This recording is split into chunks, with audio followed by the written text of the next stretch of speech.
મહેસાણાના પરા તળાવની સ્થિતિ બદથી બદતર જોવા મળી। અણઘડ વહીવટના કારણે 8 કરોડનો ધુમાડો થયો। પરા તળાવમાં ગટરનું દૂષિત પાણી ભળ્યું અને દુર્ગંધના કારણે તળાવ આસપાસ ઊભા રહેવું પણ મુશ્કેલ બની રહ્યું છે।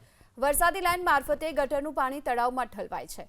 ગેરકાયદે જોડાણ શોધવા માટે મનપા કાર્યવાહી કરશે। જો કે સૌથી મોટો સવાલ એ થઈ રહ્યો છે કે શું મહાનગરપાલિકા ઊંઘતી રહી અને આ પ્રકારે જે ગટરના દૂષિત પાણી છે તે આ પાઇપલાઇન મારફતે અહીં છોડવામાં આવ્યા અને તેના કારણે જ આ પરા તળાવમાં ગંદકી જોવા મળી રહી છે, દુર્ગંધયુક્ત પાણી જોવા મળી રહ્યું છે।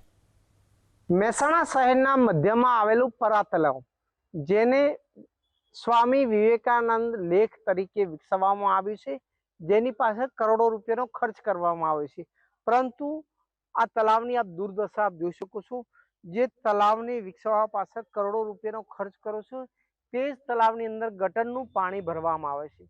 દ્રશ્યો જોઈ શકો છો કઈ રીતે ગટરના પાણીથી તમામ જે તળાવ છે તે ભરવામાં આવ્યું છે, જેના કારણે તળાવ દુર્ગંધ મારી રહ્યું છે। દ્રશ્યો પણ જોઈ શકો છો, સામેથી જે પાણી આવી રહ્યું છે, ગટરનું પાણી વહી રહ્યું છે। દ્રશ્યો જોઈ શકો કઈ રીતે ગટરનું પાણી અંદર છોડવામાં આવ્યું છે, તે પાણી અંદર ક્યાંક ને ક્યાંક તળાવમાં આવી રહ્યું છે।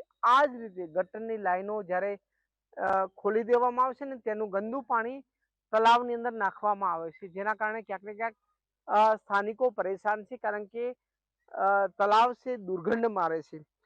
કરોડો રૂપિયાનો ખર્ચ કરીને આ તળાવને વિકસાવવામાં આવ્યું છે, પરંતુ ક્યાંક ને ક્યાંક તળાવની અંદર વરસાદી પાણીની જગ્યાએ ગટરનું પાણી નાખવામાં આવે છે, જેના કારણે તળાવની દુર્દશા બગડી રહી છે। કારણ કે જે રીતે તળાવ હાવ દુર્ગંધ મારી રહ્યું છે અને ગંદા પાણીથી તળાવ ભરાઈ રહ્યું છે।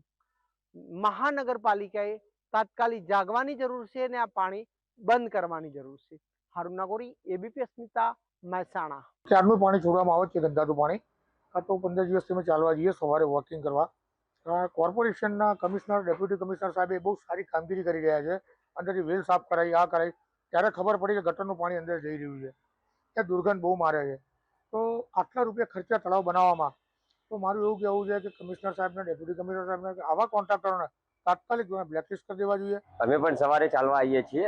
અમારા વિસ્તારના કોર્પોરેટર આવે છે, એના બધા જોડે સાથે મિત્રો જોડે ચાલવા આવીએ છીએ। અત્યારે જે ગઈકાલનું રાતનું જે પાણી આ લોકો ગંદુ છોડ્યું છે ને, અવારનવાર દુર્ગંધ મારે છે અને કરોડો રૂપિયાનું સ્વચ્છતા અભિયાનનું કામ ચાલી રહ્યું છે। આ કોન્ટ્રાક્ટરો, કમિશનરને નહીં ખબર હોય કે ગટરનું પાણી જે છોડે અને સવારે કેટલું પાણી આવજો એ ચાલી ન હોય કે એવી દુર્ગંધ મારે, એટલે આ કોન્ટ્રાક્ટરો તળાવમાં જોડી દે, એટલે એમ લાગે કે તળાવમાં જાય એટલે કોઈને પબ્લિકને ખબર નહીં અને બહાર ગટરો ન ભરે એટલે સ્વચ્છ। આ કોન્ટ્રાક્ટરો બેફામ ભ્રષ્ટાચાર કરે।